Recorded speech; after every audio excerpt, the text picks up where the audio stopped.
Thank you very much. We have a very big announcement to make today. You all know Johnny. He came all the way from Italy, the beautiful country of Italy, to be with us. And he just got off the plane, and he's a hardworking guy, does a phenomenal job with FIFA. Nobody like him. I'm delighted to welcome FIFA President Gianni Infantino back to the White House for a major announcement about one of the most anticipated competitions in all of sports, the 2026, and this is a big deal, I'll tell you. I was so happy to get it, the 2026 FIFA World Cup. And it's going to be the World Cup as we know it. It's the biggest, probably the biggest event in sports, I guess, Johnny, right? Yeah. On December 5th of this year, the 2026 FIFA World Cup draw will take place at the Kennedy Center. Some people refer to it as the Trump Kennedy Center, but we're not prepared to do that quite yet, maybe in a week or so. But right here in Washington, D.C., it's a tremendous honor to bring the global event and this incredible group of people and these unbelievable athletes, the best athletes in the world, to the cultural center of our nation's capital. I just left the Kennedy Center. We're spending a lot of money wisely on making it really beautiful. It's going to be beautiful again. It's like Washington, D.C. We had, by the way, in Washington, D.C., we have the lowest crime numbers they've had in years. Zero, it sounds like it's a horrible thing to say, but I might as well say it. Zero murders in the last week since we've done this. That's the first time in memory that that's happened, if you can believe it, how pathetic that is to have to even say it. And I'm tired of listening to these people say how safe it was before we got here. It was unsafe. It was horrible. And Mayor Bowser better get her act straight, or she won't be mayor very long, because we'll take it over with the federal government, run it like it's supposed to be run. The numbers were horrible. It was a crime-infested rat hole, and they do have a lot of rats. We're getting rid of them too. And we've made a lot of progress, and it was extremely unsafe, and now it's extremely safe. We had virtually no crime. The number was down 87%, and I'm trying to figure out where was the 13%, because I don't think it existed. The National Guard has been unbelievable, and they're working with the police, and they have some very good people in there. They have some people that shouldn't be police, actually, but they have some great people there. And the Washington, D.C. is a whole different place, and Johnny, I'm sure you'll be happy to hear that too, actually. Oh, yes. But it's a whole different place. People are excited again. They're going out to restaurants again. That was the other thing I saw numbers, that restaurant business is down in the last week. No. Restaurant business, you can't get into a restaurant. Just really lying people. And that's why people don't understand how bad and how dishonest the press is. I saw one poll that had us at 19% favorable on what we're doing with Washington. Then I saw another one that has us 94% favorable. And I can tell you the 94% is correct. The others are fake, just fake news. They got to get their act together. So bad for our country, so sick actually. So Washington, D.C. is really doing unbelievably well. And the Kennedy Center that we're fixing, I was just there all morning with contractors. We're making it unbelievable. It's going to be unbelievable. It's got great bones, but it needs a lot of work. The World Cup draw will set up the group stage of competition. 48 teams will play in 104 games across 16 North American cities, from Seattle to Vancouver to Atlanta to Miami. It's going to be so exciting for our country. The 2026 FIFA World Cup will be one of the largest and most complex events. This will be one of the greatest events, one of the largest. In a way, it's like Johnny said it better. It's like having many Super Bowls in a short period of time. Because each one of these games essentially is a Super Bowl. Some of them are bigger than Super Bowls, actually. But they're essentially, each one of these games is like a Super Bowl. The 2026 FIFA World Cup will be the largest, most complex set of events in sports history.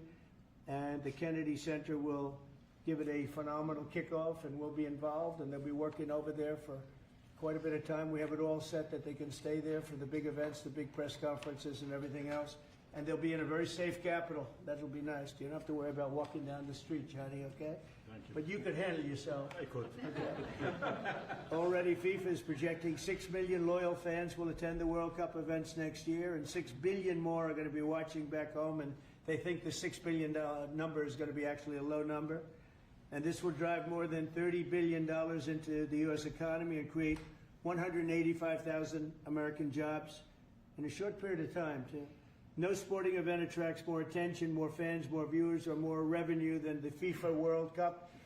And again, I'll just say it's the World Cup, and it's the biggest thing there is in sports, and we have it. And I got it in my first administration, and I was really somewhat devastated as I can be. I don't have time to get too devastated. I was very happy that today, as you saw, the group that does this, a government group, radical left group, announced that Trump was right. Took in $4 trillion worth of tariffs. That the $4 trillion are going to reduce the deficit by numbers far greater than they ever expected or heard of. And by the way, the stock market went up 1,000 points. That was as of 10 minutes ago. I can't tell you what happened. A lot of things happened. But the stock market's up almost 1,000 points. And it's basically on the news that the release that just came out from government that the tariffs that everybody was talking about, that the whole world respects us for because of what we did. The tariffs are going to be at $4 trillion. They're going to reduce the deficit by $4 trillion, Mr. Vice President. Pretty good, sir. Too bad it's not 5, right? That's right. It's had a huge impact, and the stock market is way up. But this will drive more than $30 billion in U.S. economy and create 185,000 American jobs. No sporting event attracts more attention or more fans or anything else. And I just look forward to the draw. So we're going to have the draw, essentially, Johnny, at the Kennedy Center. Yeah. And by that time, it'll be in even better shape. We're working on it. It's about a year project to make it. It'll be great. It'll be fantastic. You see the way this is looking? Look, nice. I can't tell you how much that gold costs. A lot of money. There's nothing like gold, and there's nothing like solid gold. But this beautiful office needed it. It had to be representative. When we took it over, it was dirty, not clean. I immediately changed the chair and had this beautiful desk renovated, brought out by the White House. People that do this, they did a great job to send it out. We have a craftsman who's great. But this was not appropriate for the Oval Office, what I took over. And now you look at all those paintings you're allowed to turn back. All of these are great presidents, and they were all in the vaults. They were in vaults for some cases much more than 100 years. And now they're proudly hanging on the Oval Office walls, and I can't imagine anybody changing it. But they were buried in vaults for over 100 years, many of them. So it's very exciting. People come in, they really love it. They love what we're doing here. They love what we're doing in D.C., and they love what we're doing, most importantly, in the country and the world. I'd like to ask Johnny to say a few words. He's the head of the whole thing. He's been there for a long time, probably the most respected man in sports. He's amazing, actually. Works very hard, and he's got the biggest event in the world coming right here to the United States. And we did a little for Canada, we did a little for Mexico. We thought, see, I'm a good citizen. I said, let them have a little piece. So we gave a little to Canada, see how nice I am? And we gave a little bit to Mexico. And Johnny, please say a few words. Thank you, President. Great honor for me to be here with you today, President, Vice President, Excellencies.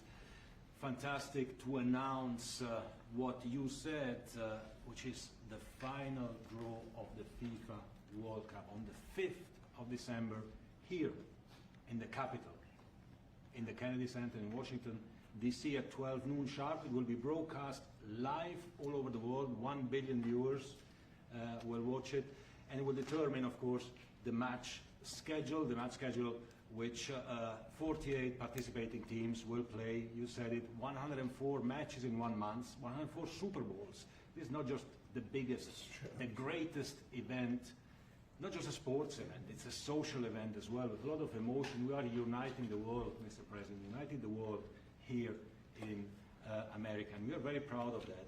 And those teams, those national teams who will come here to participate in this draw with their coaches, with their presidents, they will all be proud to be part of writing this history. And that's why we brought as well this, which is the winner's trophy. It is the trophy that the winner of the FIFA World Cup wins. Only the FIFA president, presidents of countries, and then those who win can touch it, because it's for winners only. And since you are a winner, of course, you can as well touch it. It's pretty heavy. Yeah. It's the winner trophy. The last one who lifted that is Lionel Messi of Argentina. And here it is in the Oval Office in the White House. Can I keep it? For you? Well, you can keep We're it. not giving it World back. Cup. We're not giving it back. That's serious. Oh, It fits well. that goes very well on the wall right over there. We'll put it right below the angel. It fits well here. I That's think. beautiful. Yeah, You can that's, keep it until we have to give it to the next winner. That's fine. That's a beautiful piece of gold, I will say. That's beautiful. Yeah. So 6 billion viewers for the World Cup, 6 million coming to the matches, 30 billion economic impact, 185,000 jobs. This will be absolutely fantastic. The biggest event ever, and everything will start here in Washington D.C. at the Kennedy Center, or the Trump Kennedy Center. You'll see that how it will be called on the 5th of September at noon sharp. 5th of December, noon sharp. Then, if I may, Will they be doing most of the draws, all of the draws at the Kennedy? Well, how are you going to do that? yes, we'll do that at the Kennedy Center. We'll do all the other meetings around it with the coaches, with the broadcasters, with That's the great. sponsors, everything at the Kennedy Center. The whole You'll be very World happy. Cup starts, and everyone will be happy Yeah. because everyone has qualified for the World Cup, and they didn't yet play a game, so they didn't lose yet the game. So they all think they can become world champion, right? They'll all be happy. Exactly. Now, By the way, an example, supposing we had a week ago when everybody was being killed and mugged and everything else, despite the phony numbers that were given out, that it was getting better. Brian, do you believe it was getting better or getting worse? Oh, the crime was getting worse. I mean, I was robbed. It was getting way What worse. after? How did the other guy come out? He came out with a briefcase. Yeah, with your- Yeah. So, Robert 1, Brian 0. No, but can you imagine you do this and then you start hearing that they had a 20-year reduction of crime. It's worse, it was worse during the Biden administration than anybody's ever imagined possible. And I guarantee you he wouldn't be here if those numbers continued. But now we have total safety, we have total security. And for the border, in 3 months, 0 people. These are done by liberal people that do these charts. 0 people came through our border in the last 90 days. Can you believe it? 0. Last year we had millions of people coming in. And they came in from the wrong locations. They came in a lot of people that shouldn't be here. So now when we have this event in December, it's going to be very safe, Johnny. You can walk Yes. down the street with your beautiful wife. yeah, You can take her to dinner if you can get a reservation, which I doubt. and they are all full, the restaurants. I know. They're all full. I heard that too. The restaurants aren't. The restaurants, since we are doing this, are doing great. And many new restaurants are going to open because, as you know, many closed. Many restaurants closed because the crime was so bad.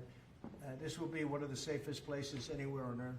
So, I really am honored that the National Guard has done such an incredible job working with the police.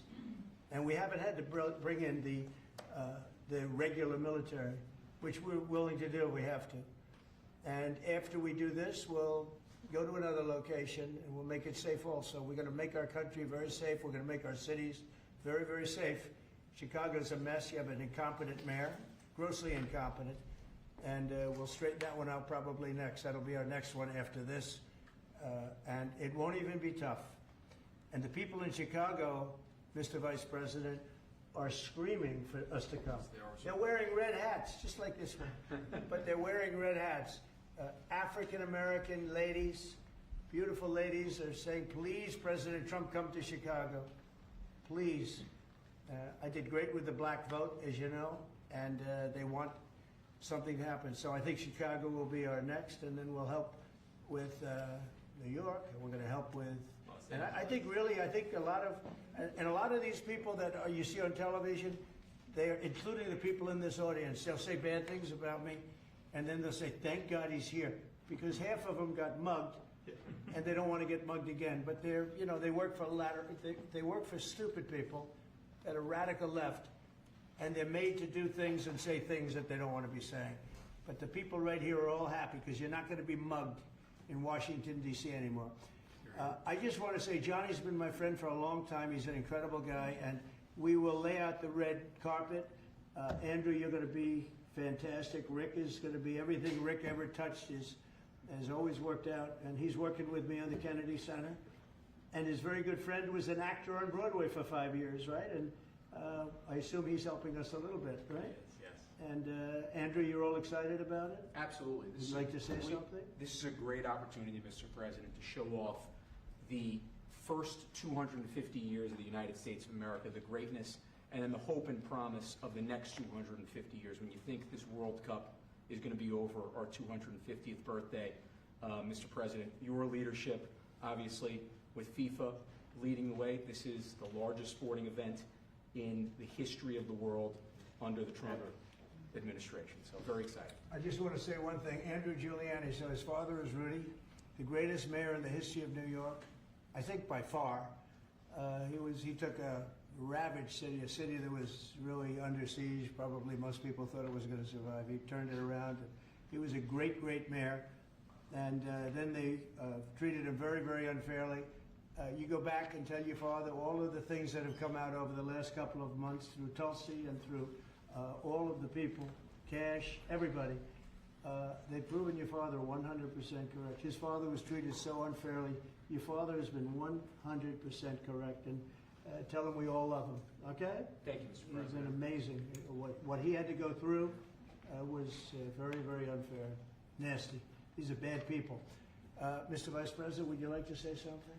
Well, sure, Mr. President. Thank you, and thanks to Johnny for being here. We're very thrilled about the World Cup. Just to echo something the President said about crime in Washington, D.C., this is the national capital of the greatest nation in the world, and we had murder rates just a few weeks ago that rivaled some of the worst third world cities anywhere, even in very, very poor regions of the world. Why did we accept that? Why did we allow it to happen? We allowed it to happen because we had broken leadership in Washington, D.C., and unfortunately sitting behind the resolute desk. What we have shown in just under 2 weeks of taking law enforcement seriously is that the American people can have their streets back if their leadership is willing to put in the time and the resources. Mr. President, you've shown in Washington, D.C. that we can have safe streets again. We've just got to have the political willpower to focus on the bad guys and to give the American people back their communities. We are focused on doing that thanks to the President's leadership. Thank you. And that's a really very small percentage. It's 2%, 3%, but that 2% and 3% wreaks just havoc throughout a community. People are petrified, and I notice a couple of the women in the back are shaking their head, yes, yes, yes. I won't report who you are because you'll end up losing your jobs, but it's true. It's amazing. And the police, and you look at the D.C. National Guard, I saw pictures of them last night getting off vans and all, and I saw some bad ones running, but they're not running so much anymore. They're not there. They're just not even, they're not even trying. You're totally safe. Now there'll be something happening sometime. I don't know. Maybe it won't be for a long time, but this was every night would get reports of people being mugged and kidnapped. There's one woman on television last night. She had a badly busted up nose, and she's like our streets the way they used to be. And she thinks it's going to happen like by doing nothing. And they say, what happened to your nose? She got slugged by a guy walking down the street, slugged. Her nose will never be the same, I guarantee you, unless it takes a pretty good turn. She wasn't really for us. But she sort of said, well, maybe something has to happen. Before this happened to me, she got whacked. And I don't think she'll ever be the same. She almost became, she was a half a Trump fan, a woman that would have never been a Trump fan. But she was hit hard. It's not going to happen anymore. Not going to happen anymore. But then we're going to beautify the city too. That's where I was today at Kennedy Center. And we're going to beautify the city like it hasn't. And we're working with Clark Construction, the biggest construction company in Chicago, and in Washington. And the head of Clark is great. He's all over the world actually, but Washington, I would say, is their home. That's where they do the best work, the biggest work. And they've been doing a fantastic job. So you're going to have a fantastic, clean, beautiful place. It's going to be better than it ever was before, literally better than it ever was before. We'll get it done very quickly. And I want to thank Clark because they're doing a lot of work in a lot of different locations, but they've been fantastic for getting us the right contractors and the people that can really do the job right. And Johnny, did you want to say something? Yes, one more thing, because as you rightly say, you know, with security and beautifying cities and the whole country, we want people to come and enjoy and have fun, and that's why this is not just the most iconic trophy in the world of sport, but we start on the 10th of September the sale of tickets for the FIFA World Cup, and we have the first ticket here for the final. Good. Wow. For you. Oh, good. That's cool.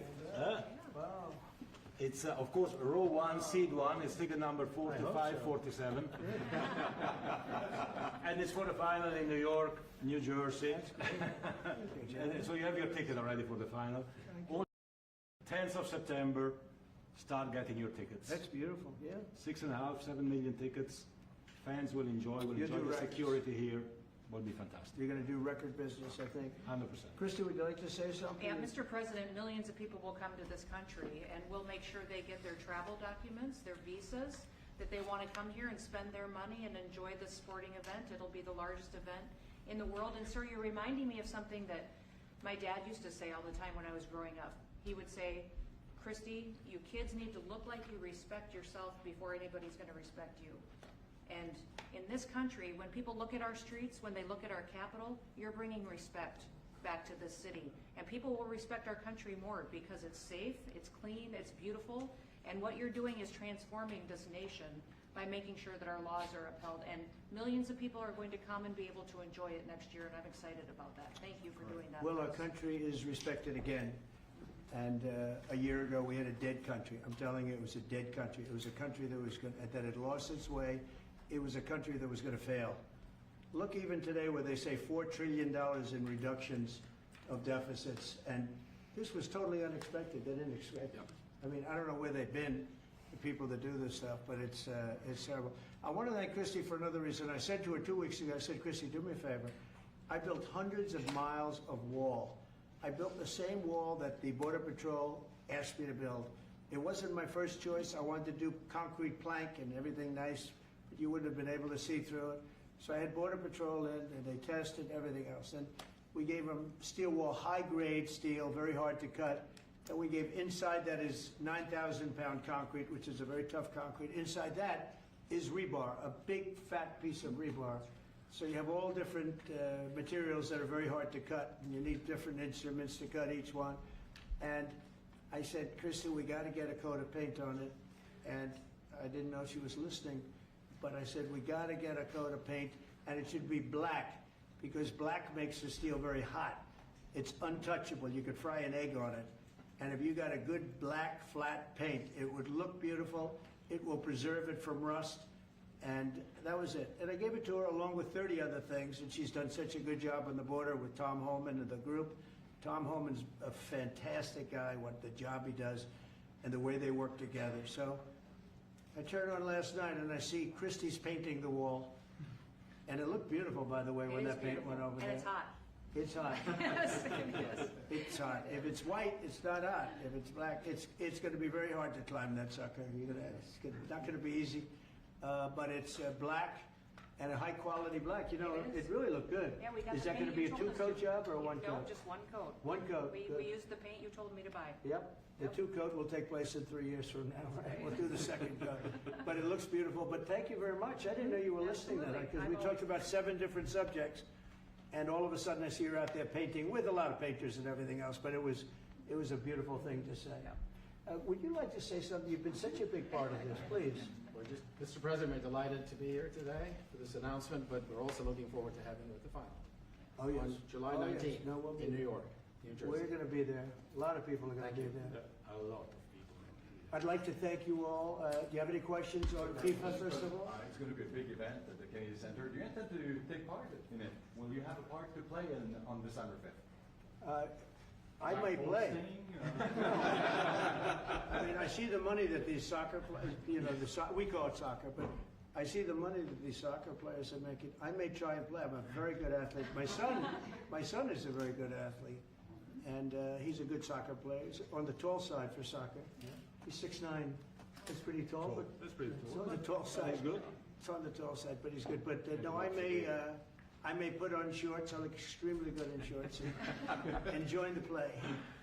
No, it's going to be a lot of fun. It's going to be good. many foreigners who want to come to attend the event are concerned about the visa situation. Can you reassure them? Yeah, they're going to have a very easy time getting in. Certain countries are going to be very, very easy, and other countries are going to be obviously a little bit more difficult. Would you like to explain that, Chris? Yeah, absolutely. We have a process set up that we'll be implementing on getting visas approved.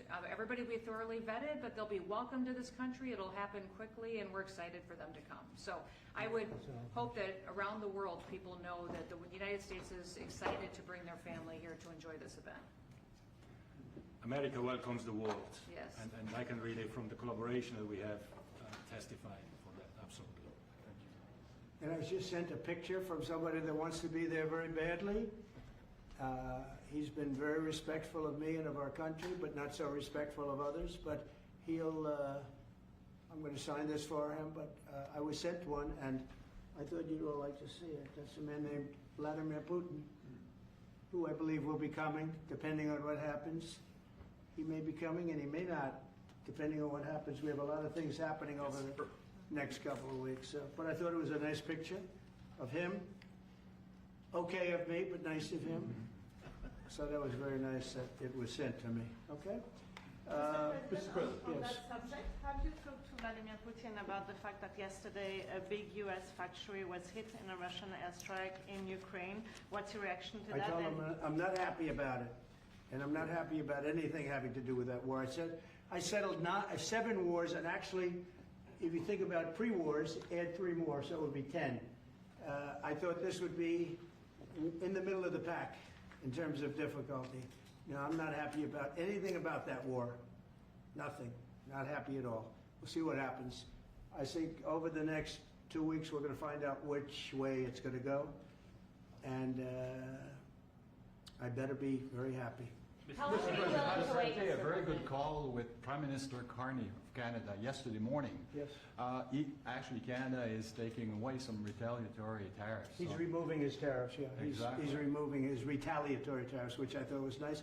And we're going to have another call soon. Okay. Yeah, we had a very good call. You're getting closer towards an Well, I agreement like on him. trade? I like him. You know, look, I'm fighting for the United States. Canada and Mexico have taken a lot of our business over the years, over 25, 30 years, especially during the Biden years. They took a lot of our business, and it's basically all coming back into the United States now. We're hot as a pistol, and it's coming back in. Because of tariffs and the incentives we give, it's coming back. And it's impossible, I think, for another country to stop it.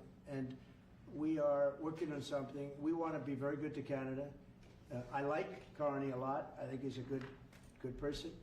And we had a very good talk yesterday. So I think it'll be good. Mr. President, I have a question about the search of Ambassador Bolton's home. The Vice President recently just did an interview saying that it's about classified documents, but that there's also broad concern about him. What are the concerns? Well, that I you haven't have? spoken to Pam in the group yet, but I will be. I saw that just like everybody else. I try and stay out of that stuff. I'm allowed to be, and I'm chief law enforcement officer, believe it or not. You know, I don't like to go around saying that, but I am. That's the position.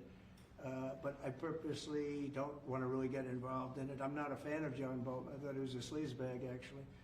And he suffers major Trump derangement syndrome, but so do a lot of people, and they're not being affected by anything we do. I don't know anything about it. I just saw that. I'll find out about it. But if you believe the news, which I do, I guess his house was raided today. But my house was raided also, called Mar-a-Lago. They went through everything they could, including my young son's room and my wife's area. They went through her drawers, as the expression goes. They went through everything you can imagine. And when she came back, she said, she's very neat, you know, she's meticulous. And she looked and she said, whoa, this wasn't the way that she had it. So, you know, so I know the feeling. It's not a good feeling. Thank you. Mr. President, on Ukraine, how long will you give Putin? A couple of and weeks, we're going to figure it out. We'll find it. Do you think you'll have to intervene at some point? Look, it takes 2 to tango. You understand that. I wanted to have a meeting with those 2. I could have been at the meeting, but a lot of people think that nothing's going to come out of that meeting. You have to be there. Maybe that's true. Maybe it's not. But we're going to see. In the meantime, people continue to die. But I've solved 7 of them where they were in wars for 31, 35, and 37 years. We had 3 of them that were for more than 30 years, Johnny, and I got them solved. And we solved one that could have been a nuclear war with India and Pakistan. That was getting ready to be a nuclear war. I solved them all. And this one, I thought we would have had it done by now, but it's more different. There's a lot of anger, a lot of hatred. There's a tremendous amount of hatred there. So, but we'll see what happens. I think in 2 weeks we'll know which way I'm going. Because I'm going to go one way or the other. And they'll learn which way I'm going. Mr. President, if I got two questions for you, one on FIFA, the other one on DC. Can you talk about the economic impact that FIFA will have in these cities, and what's your message to the mayors to get their cities prepared, not only the beautification process, but also the safety aspect? Well, Los Angeles is an example. You know, it's poorly run. We have a mayor there that can't even get permits to the people that lost their houses. Lee Zeldin got every permit. The hardest permit is the federal permit. Within 20 days, every single permit was there for the people to build their houses. But people are writing us and they're saying they won't give us. The mayor is incompetent. The governor's incompetent. You know, Gavin, I know Gavin very well. He's an incompetent guy with a good line of bullshit. And he doesn't get the job done. And frankly, those people want to build their houses. It's terrible. They could have been built. Some of them could have been built already. But think of it, the federal government that has the most complex part, and it's the most complex environmental thing to do. We got it, everybody had it within 30 days. And they're not even close to getting their permits. And now they're talking about taking some of those sites and building low-income housing on them. These are high-end neighborhoods.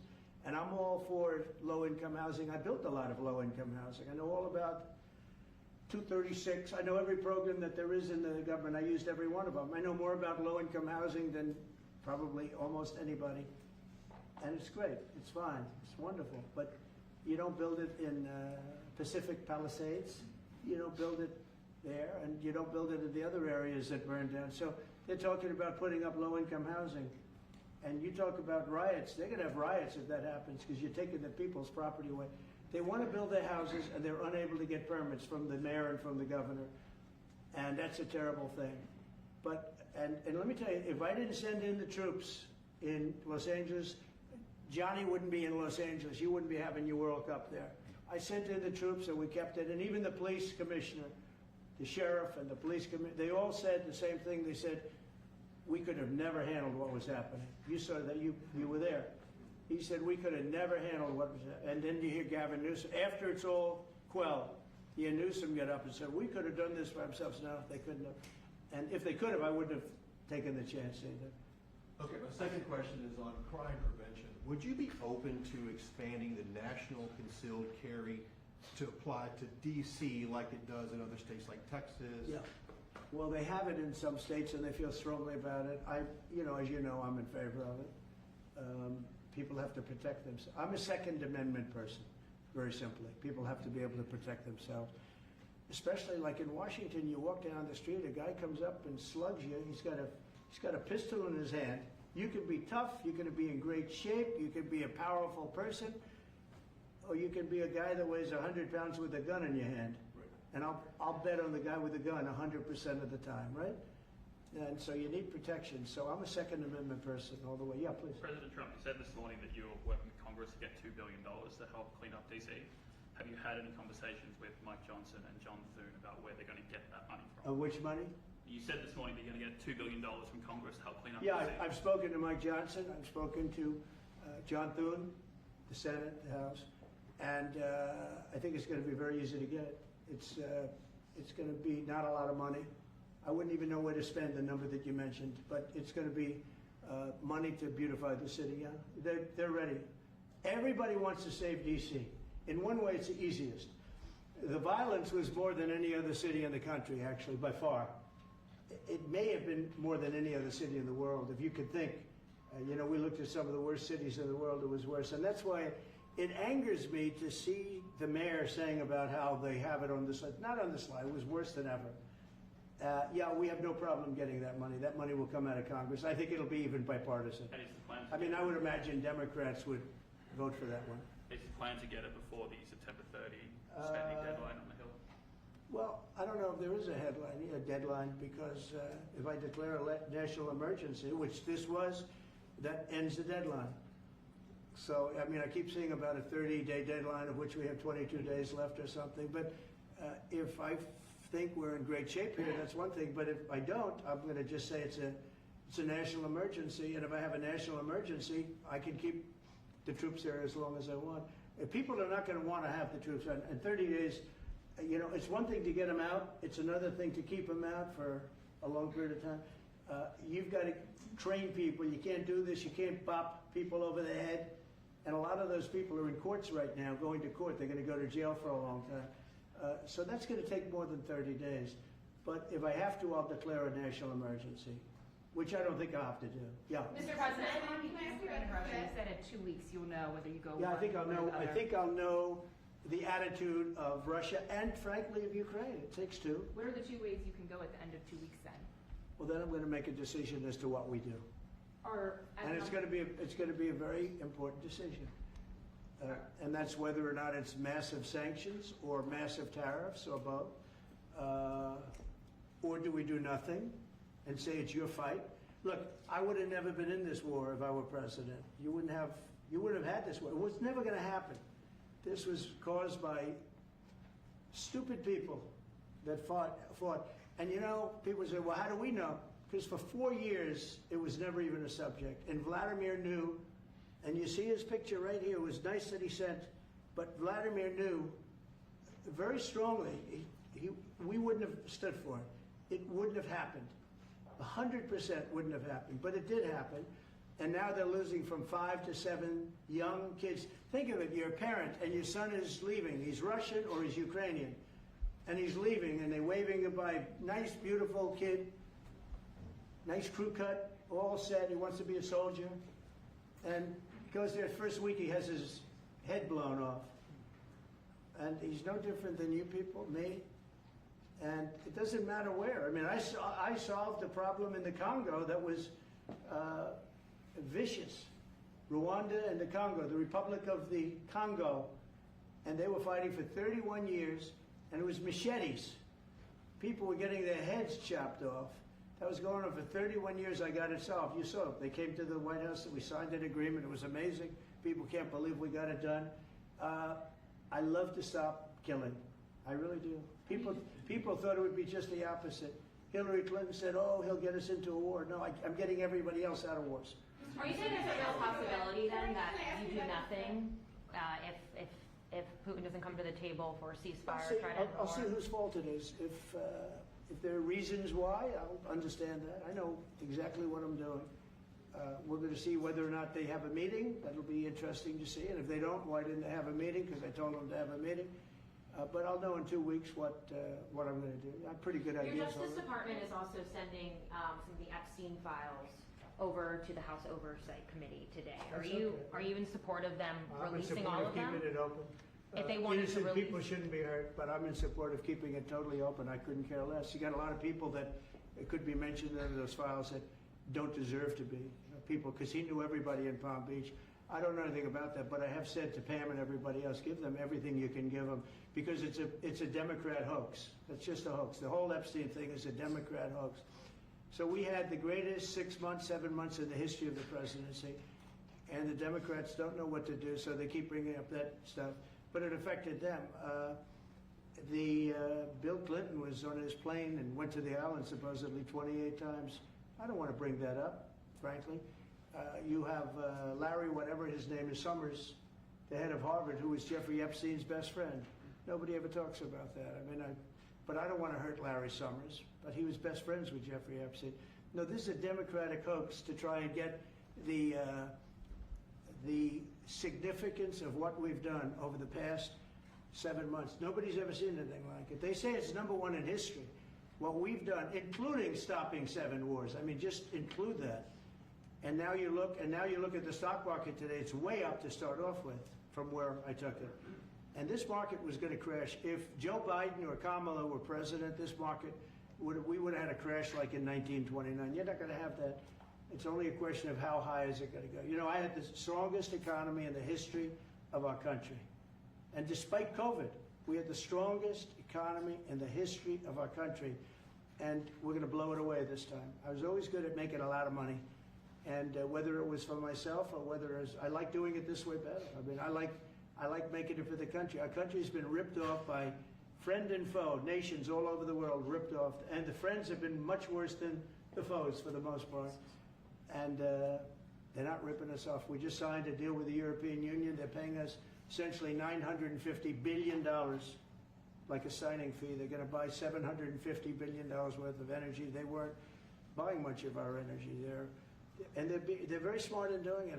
And as you know, Ursula was here a couple of days ago having to do with the people, the leaders that we had a great, people said they've never seen anything like it. Well, we had the leaders of Europe right here in the Oval Office. And she's so happy that she has an agreement. But people aren't ripping us anymore. We're run by, this country is run by smart people now. Mr. President, in Israel... Two questions. One is about Intel. There have been reports that you're considering taking a stake in Intel. Can you tell us About the 10%? About the 10%. Yeah, I met a man, he was a very nice man, and I called for his removal because I saw something by a man named Tom Cotton, a senator from Arkansas. He's a great guy, friend of mine, supporter of mine, big supporter. I'm a supporter of his too. And he wrote a pretty nasty story about the head of Intel. And I said, well, if that's right, he should resign. And he came in, he saw me, we talked for a while. I liked him a lot. I thought he was very good. I thought he was somewhat a victim, but you know, nobody's a total victim, I guess. And I said, you know what? I think the United States should be given 10% of Intel. And he said, I would consider that. I said, well, I'd like you to do that because Intel has been left behind, as you know, compared to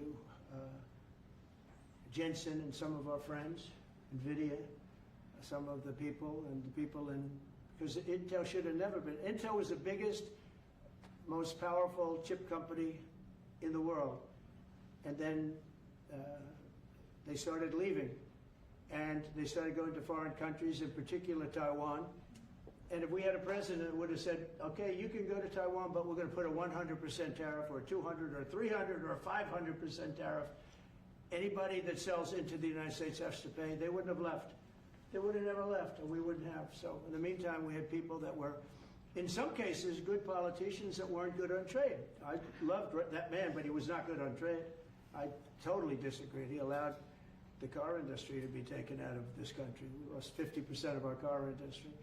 But that's all coming back. It's all coming back. But if somebody would have said that with Intel, would be a giant right now. Now with that, they've had some bad management over the years, and they got lost. And I said, I think you should pay us 10% of your company. And they said, yes. That's about $10 billion. I don't get it. This comes to the United States of America.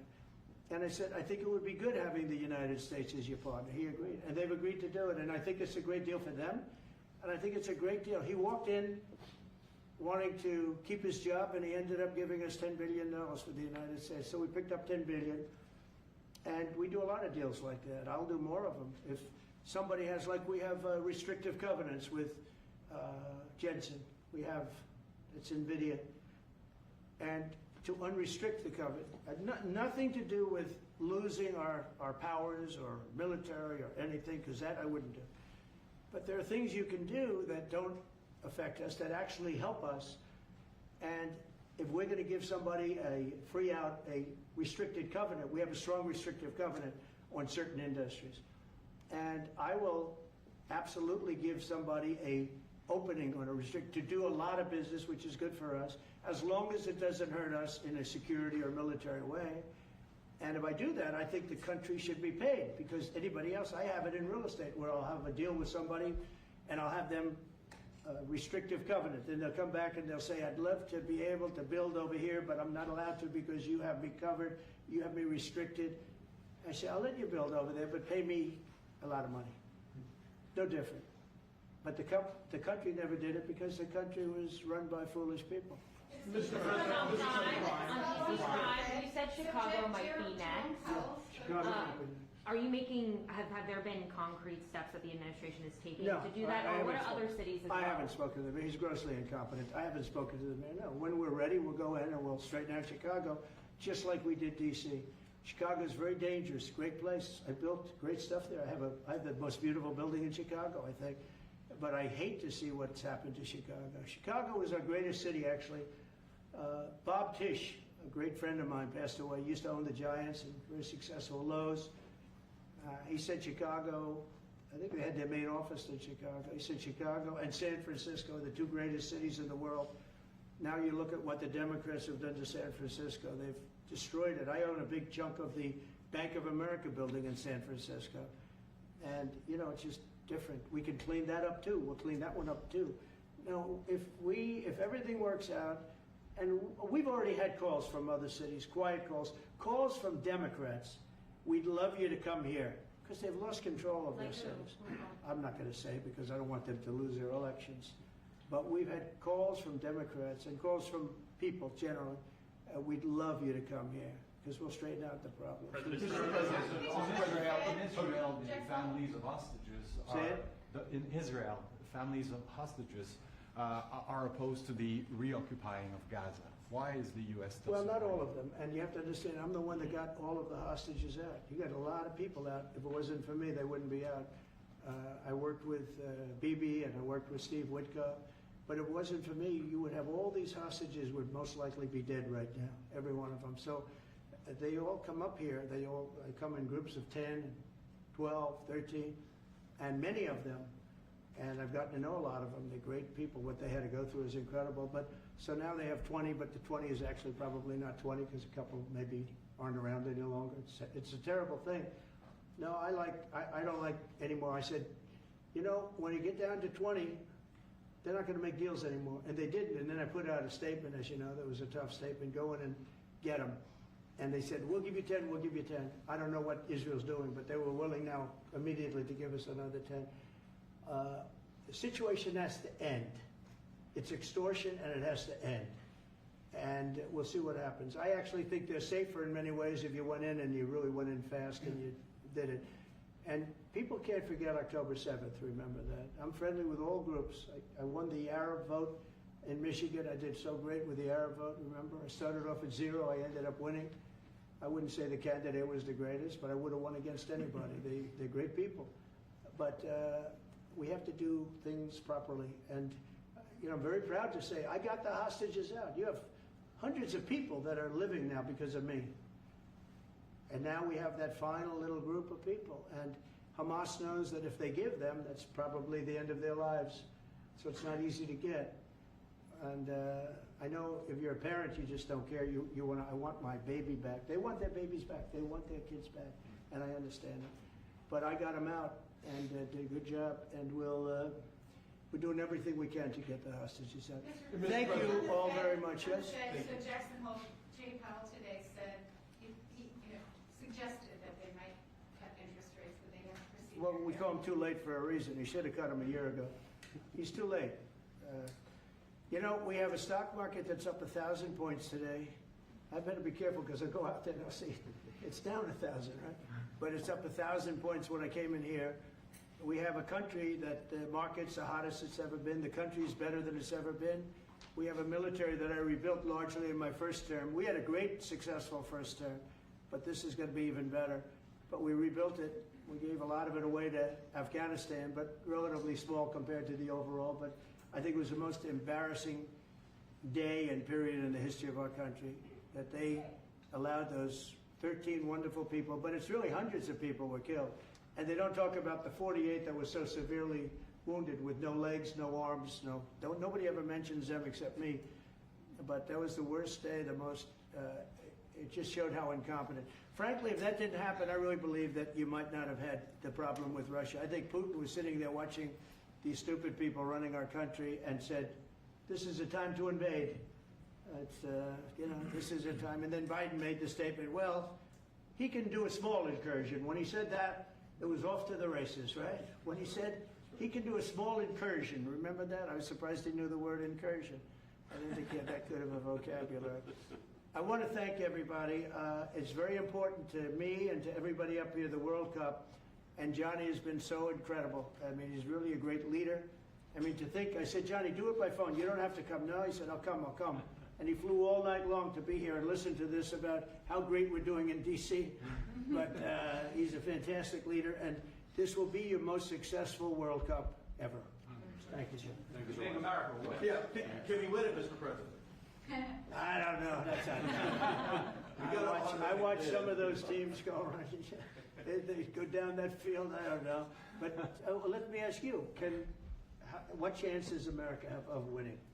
Well, the home team always has a good chance to win. It depends See, how he's it a good starts. No, but there's some good Oh, we have a players. shot. We have a- we have of a- course, you have a chance. You have a Will chance. Bears be going to any of the games, Mr. President? I'd love to have him. He'd love to. He's very tall. Maybe we could make him a goalie. The goalies are very tall now, right? I Yeah, know. goalies are very tall. The goalies, well, he'd be a perfect goalie. 100%. At his height, he'll be a great Yeah, goalie. exactly. So we'll put him on the American team. Yeah. No, but do Goal. the Americans have a chance of like getting into the quarterfinals? Yes, right? definitely. No, Yeah. the quarterfinal definitely. But then, as the tournament goes on with the public 250 years of the United States, let's not forget, they will all feel Yeah. energized about that. You know, it's amazing. The talent is really great when you watch these things. I went to the game 2 weeks ago, and it was a big upset. But you look at these people; the way they pass it. It's amazing, really amazing. It's Yeah. a great art, right? Yes, It's it great is. talent. It is incredible. You know the Will you draw expression. names out of the hat? It's a what? Will you draw the names? Ah, The that's- matches? Will you- I don't know. That's That's something. an He's the boss. That's an interesting proposal. He's the boss. Well, We'll discuss that. it's going to be great, and I think the American team is going to do well. I mean, I hear it's a very good team. Good luck, everybody. Thank you very much. Thank you. Thank you so much. Thank you, guys.